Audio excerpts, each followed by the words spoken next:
चिड़िया देखी ना, जब जब दूसरा नजर आएगा ना तब तक तुम्हें उसके प्रति द्वेष राग की भावनाएं दिखाई देंगी। ऐसे जैसे राग की भावनाएं आपको अपने चेहरे पर दिखाई देती हैं, ऐसे ही उस चिड़िया को उसमें द्वेष की भावनाएं दिखाई देती हैं। लेकिन दर्पण के पास पहुंच गए, पता भी चल गया कि काली मां लगी है। दर्पण का कितना काम होता है? दर्पण का काम इतना ही था कि वह दिखा दे। लेकिन महाराज जी, हम दर्पण तो देखते आए लेकिन आज तक दर्पण में नहीं देख पाए। मंदिर कितने सालों से आ रहे हैं लेकिन काली मां का काली मां चेहरे पर और अंतरंग में लगी हुई है। शुद्ध दर्पण में देख लेते। हाँ, कई बार ये भी हो जाता है गड़बड़, ध्यान दीजिए, कि दर्पण ही गड़बड़ हो, दर्पण ही गड़बड़ हो तो चेहरा बहुत अच्छा दिखता है ना। आज करना मां, दर्पण में तेल लगा देना। हाँ, कई बार होता है हाथ तेल की लग जाए तो अच्छा चेहरा दिखता है ना। शांतिलाल जी, दर्पण में यदि थोड़ी सी चिकनाहट लगी हो तो चेहरा अच्छा दिखेगा ना। बस मां, उसी दर्पण के पास जाना जिसमें पूर्ण शुद्धता है, जिसमें राग और द्वेष का अभाव है। वही दर्पण तुम्हें तुम्हारा चेहरा सही दिखा पाएगा। नहीं तो राग द्वेष की कालिमा से युक्त, वह चिकनाई से युक्त दर्पण के पास जाके तुम अपना चेहरा देखोगे, पता चला कभी भी अपने से पहचान नहीं कर पाए, अपनी बात को पता ही नहीं चल पाया मेरी शुद्धता क्या है। इसलिए शुद्ध दर्पण जिसे कहते हैं ना, क्रिस्टल क्लियर, उसमें थोड़ा भी दाग होगा नहीं चलेगा।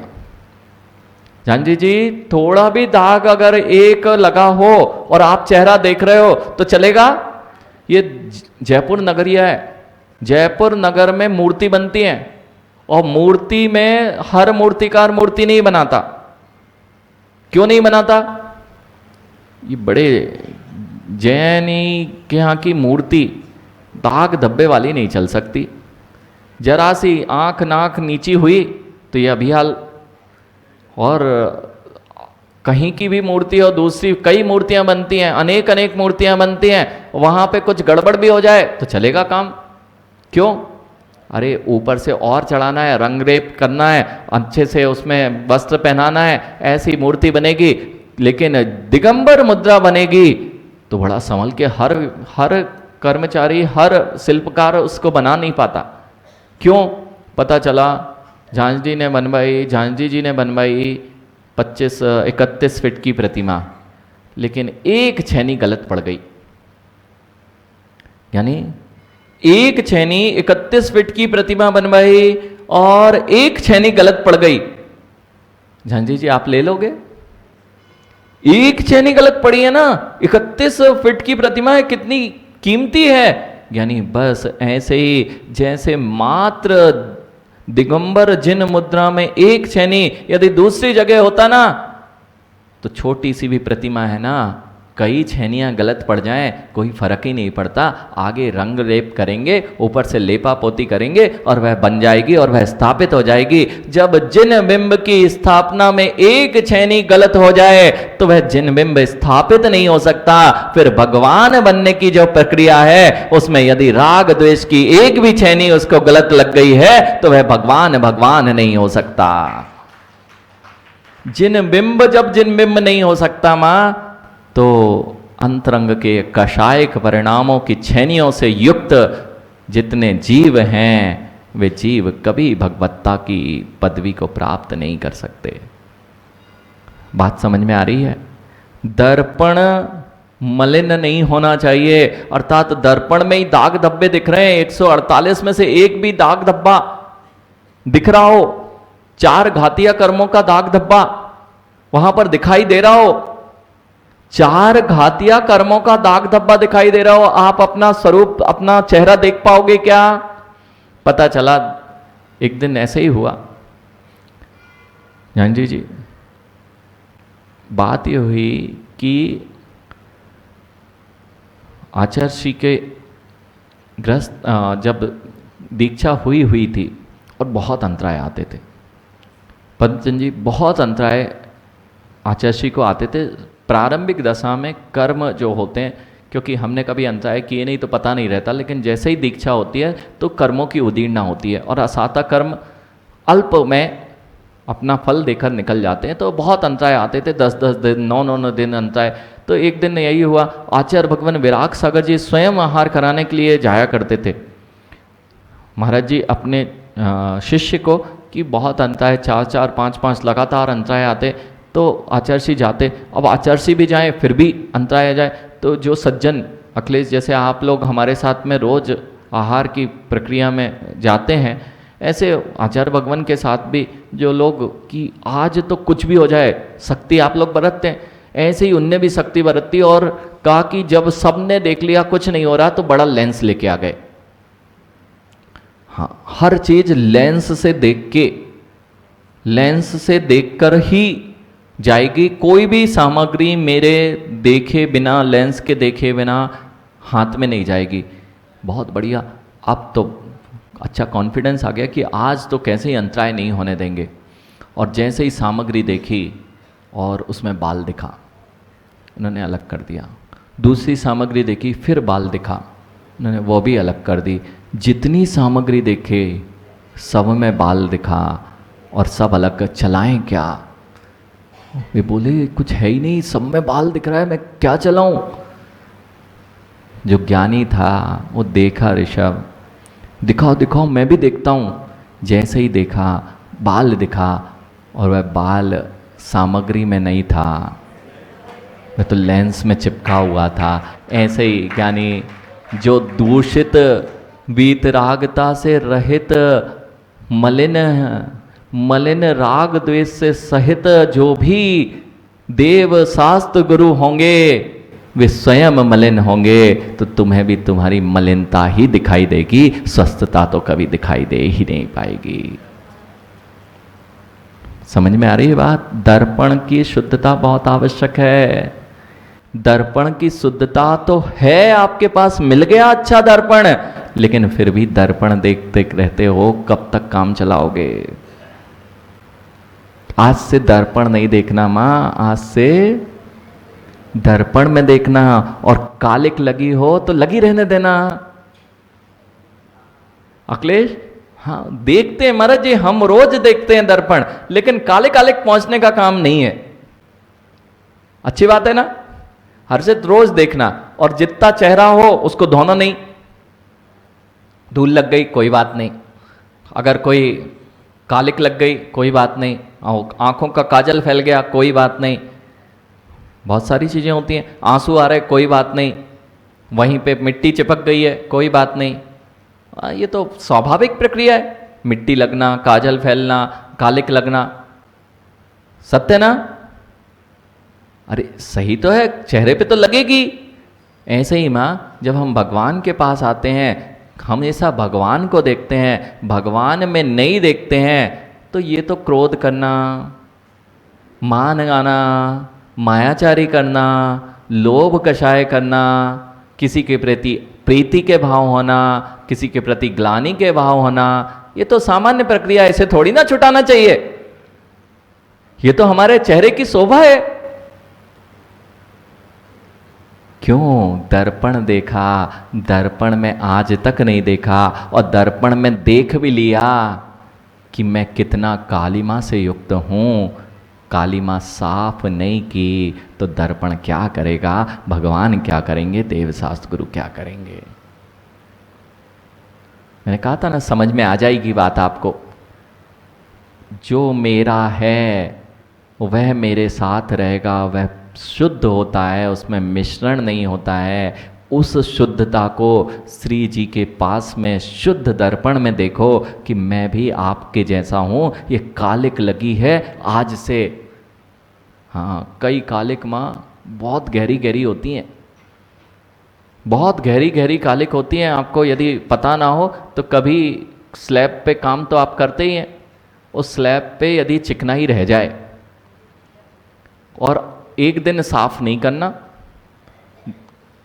तेल गिर जाए अथवा घी गिर जाए, एक दिन साफ नहीं करना, दूसरे दिन अच्छा लगेगा ना वह, और कई दिनों तक साफ नहीं करना।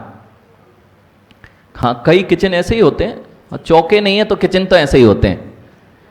जिनके चौके नहीं हैं उनके किचन तो ऐसे ही होते हैं, कई दिनों से वहीं पे सब पता नहीं क्या क्या है, वो तो आप ही जानते हो। हम लोग तो चौके वाले हैं इसलिए हमें किचन का पता नहीं है। आज की स्थिति क्या है माँ, एक तेल घी का दाग गिर जाए और कई दिनों तक साफ नहीं करना। जैसे आपका अगर गैस चूल्हा है उस पे जो है उस पे कपड़ा कभी नहीं फेरना, अच्छा हो जाएगा ना गैस चूल्हा? कुछ दिनों बाद क्या करना पड़ेगा, कचरे के डिब्बे में डालने हैं वो गैस को, नीचे फेंको, कोई छुएगा भी नहीं। यानी सत्य माँ, आप लोग रोज सफाई करते, ये बाजार वाले तो सब रोज सफाई करते ना, फिर भी तो कितने शौक से जाके वहाँ खाते हैं। अपने घर में एक दिन अगर सफाई ना करें तो क्या क्या चिपक जाता है, कितने जीव चिपक जाते हैं। और जितने देखो, मैं एक बीच में एक विषय आ गया राजकुमार जी, हम लोग अभी टोंक के यहाँ से विहार कर रहे थे और वहाँ पे हमने अच्छी रिफाइंड ऑयल की फैक्ट्रियाँ देखी। वहीं रुकना हुआ, एक फैक्ट्री में ही रुकना हुआ, वहाँ पे स्थान था। और वहाँ घानी का तेल और जहाँ से जो बड़े बड़े ब्रांडेड हैं वहीं से सप्लाई होते हैं आपके टोंक से, बड़े बड़े टैंकर जाते हैं। और टैंकर आपने देखे ही हैं, नहीं देखे? टैंकर तो देखे होंगे, भले ही फैक्ट्रियाँ नहीं देखी। यानी कितना सुंदर होता है टैंकर तेल का, है ना? वो अगर उसे देखो तो ग्लानि आती है और खाने में तो बिल्कुल ही नहीं आती अपन को। अब देखो, मैं तो सही बता रहा हूं, जब वो देखा, वो तेल का जगह स्थान देखी माँ, एक दिन तेल का स्लैब साफ ना हो तो कभी फैक्ट्रियों में वह मशीनें बंद नहीं होती हैं, उसमें लगातार चलती हैं और लगातार लाइटें जलती हैं, लगातार लाखों करोड़ों जीव, और वह नाली में से तेल निकलता है और नाली में से बह के आता है। नालियां बनी हुई हैं, बिल्कुल नीचे नाली बनी हुई है, कोई सफाई नहीं, उस पर मोटी मोटी, जैसे एक स्लैब पे साफ नहीं किया, रगड़ते रहो। साल भर में करते हैं कुछ लोग दिवाली पे, वो कितने अच्छे, कितनी देर लगता है, रगड़ते रहो तो भी वह साफ नहीं होता। ऐसे ही माँ, वे जो तेलों की, जो रिफाइंड ऑयल की फैक्ट्रियां लगी हैं, एक जगह तो ऐसा बोला हिमांशु, वो उसी फैक्ट्री में साथ में जो मेरे था, कहते हैं हमारी भी यही है, ये वो जो रिफाइंड ऑयल के जो कपड़े लगे हुए हैं उस पर हजारों ऐसा धूल मिट्टी सब वहीं पैरों से चल रहे हैं। देखो, मैं कुछ नहीं बता रहा कि आप लोग अभक्ष मत छोड़ो, बाजार का नहीं छोड़ो, मैं तो आपको बता रहा आप क्या क्या करते हो, खाते क्या क्या हो। हाँ, पता नहीं होगा तो बड़े अच्छे शौक से खाते हैं, हम तो 3 स्टार में 5 स्टार में खा रहे हैं, इतना सुंदर भोजन है ना महाराज जी, आपने तो कभी चखा ही नहीं होगा। आप बता देते हो, महाराज जी कह रहे हैं आप बता देते हो, गड़बड़ कर देते हो, हम लोग अच्छे से नहीं कर पाते फिर काम। हाँ, यही हो रहा है हमारे साथ में। ज्ञानी उस जगह को देख के आए और वह साथ में जो चल रहा था वो कह रहा था महाराज जी हमारे यहाँ भी यही काम होता है, और बड़े बड़े टैंकरों में पहले वो नालियों से इकट्ठा होता है बूंद बूंद बूंद बूंद करके, और वहाँ पे मिट्टी और उसी पे चप्पल से जा रहे हैं, उसी नाली के ऊपर से चप्पल रख के फिर फिल्टर हो जाता है। फिल्टर होना चाहिए, बाकी तो सब काम ठीक ही है। फिल्टर हो गया, फिल्टर हो गया ज्ञानी, और ऊपर जाके टैंकरों में भर गया। अब टैंकर में वो 25,000 लीटर का एक टैंकर, 25,000 लीटर एक में। और एक बार वह व्यक्ति बोलता है महाराज जी एक बार उसमें चूहा गिर गया। महाराज जी करते क्या हम, 25,000 लीटर फेंकेंगे क्या? क्या किया, तेल को फेंक दिया ना, और फिर अच्छे ब्रांडेड कंपनी का स्टिकर लगा और आपके घरों में आ गया, लीजिए शुद्ध रिफाइंड, डबल रिफाइंड ऑयल, अब लीजिए। हाँ, हम आंखें बंद करके कुछ भी करते रहे। माँ, कभी बाथरूम में बैठ के भोजन किया? नहीं किया? आज करके देखना। नहीं किया? यानी जो ये ठेलों पे खड़े होके खाते हो, वो बाजू में नाली बहती है, उसके नीचे नाली बहती है, और कहते हो कि हम नहीं करते। कितनी बार किया? ठेलों पे खड़े हैं, बाहर खड़े हुए हैं, उसमें जो अशुद्धि के वहां जहां लगते हैं ठेले, वहां तो बिल्कुल आपके अकेले घर का नहीं होता, बस बाकी पूरे नगर का होता है उसमें नीचे। जावरिया जी, सत्य ना? ये सब हम लोग स्मार्ट लोग महाराज जी घर का भोजन कहाँ पसंद आता है? जो ऑयल माँ एक बार प्रयोग करते हो, ऑयल कितनी बार प्रयोग करते घर में? 2 बार 3 बार, वही ऑयल से फिर से पुड़ी निकाल दी, वही ऑयल से फिर से 2-3 बार कर लेते ना। घी दड़ियल जिसे कहते, दड़ियल, दड़ियल नहीं जानते? तड़ेल जो एक बार प्रयोग हो गया उसके बाद फिर से उसमें बनाओगे तो स्वाद आएगा ना? नहीं आता ना। लेकिन बाजार में तो बड़ा अच्छा स्वाद आता है आपको, क्योंकि वह कभी हटता ही नहीं है, उसमें ही तेल मिलता जाता है, मिलता जाता है, मिलता जाता है। और वह स्वास्थ्य के लिए इतना, एक बार प्रयोग किया गया तेल पुनः यदि प्रयोग किया जाता है वह जहर के तुल्य होता है। और जितनी सामग्री बाजार की ली जाती है उसमें कोई भी तेल को अलग नहीं किया जाता है, उसी में वही तेल मिलाया जाता है। इसलिए जिन दर्शन में जो हम भोज सामग्री भक्ष अभक्ष का विवेक रखते थे, बाहर नहीं खाते थे, आज बाथरूम में खा के देखना तो क्या स्वाद आता है। इतने स्थानों पर, गंदे स्थानों पर खाते हैं। नहीं महाराज जी, हम लोग ठेले पे नहीं खाते, हम लोग तो कार में ऑर्डर देते हैं और कार में बुलवा लेते हैं। अब सब चीजें आपकी बता रहे हैं, तो हम लोग क्या करते हैं, घर पे बुलवा लेते हैं। और घर पे वो माँ, आप लोग तो बिना स्नान किए अब सब चलता है। अब तो महाराज जी स्नान करने से क्या फर्क पड़ता है, अपन 2 नंबर से आए उसके बाद भोजन बना लो, खा लो। ऐसा तो जो आपके घरों में सप्लाई करने आते हैं वे तो सब स्नान करके आते हैं ना। और जिस जगह से बुलवा रहे हैं हिमांशु, ये सब अच्छे पैक, ऊपर ऊपर से पैक, उसके यहाँ तेल कौन सा आ रहा है, उसके यहाँ सब्जी कौन सी आ रही है, वह तो छोड़ ही दो। यानी अब तो इतना भी विवेक नहीं, ऐसे स्थानों से बुलाते हैं जिसने अभी अभी मांस का पिंड उठा के दूसरे को दिया था और आपके घर में वही हाथ से लाया और तुम्हें दे दिया। हमें तो बाहर से अच्छा लगना चाहिए, हमें क्या फर्क पड़ता है। अब भादों आ गई है, आप विचार कर लो कि भादों ही भादों में छोड़ने का धर्म है कि हम कर क्या रहे हैं। वो कितने श्रेष्ठ थे, नाली पे खड़े होके नहीं खाते थे, चौका होता था, द्रव्य की शुद्धि अर्थात वस्तु शुद्ध होती थी, क्षेत्र की शुद्धि अर्थात उस प्रांगण में चप्पल पहनकर भी कोई चौके की, सोले की चप्पलें पहन के भी नहीं आता था। नहीं तो आपके यहाँ तो आजकल सोले की चप्पलें भी हो गई हैं।